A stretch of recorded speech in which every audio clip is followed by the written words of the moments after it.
स्वामी विवेकानंदंकर पुण्य जयंती को सारा विश्व राष्ट्रीय दिवस रूप में पालन करुछि।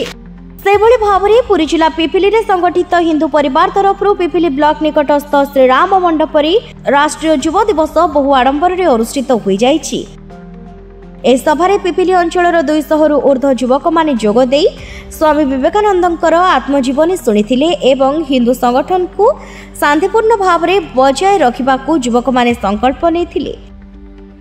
एही सभा को मुख्य अतिथि भावरे आशीष रंजन जेनामणि जोग देई युवक माने किभଳି सक्रिय होई एही हिंदू समाज को आगे नेबे और स्वामी विवेकानंद उपदेश एकाग्रता ही सफलता को फाथेव करी चलिबाकू से निजर वक्तव्य रे कहिथिले।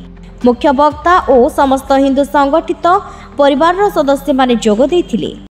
देखंतु भारतीय युव समाज आदर्श एवं हिंदूर युवक मानकर हिंदू सनातनी मानकर प्राण आज स्वामी विवेकानंद गांधी जन्मतिथि।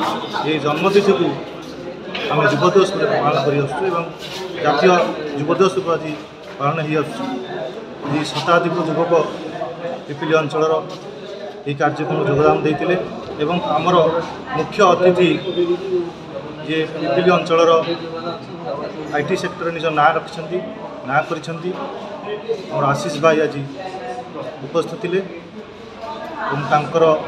आज वक्तव्य आज युव समाज प्राण प्रतिष्ठा समस्त नमस्कार।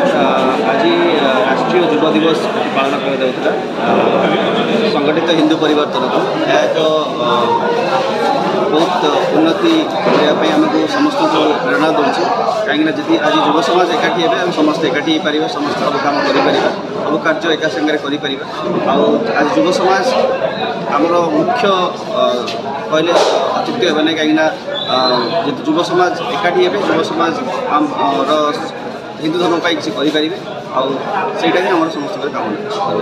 पिपिली जगन्नाथ भोई रिपोर्ट जेहोभा न्यूज।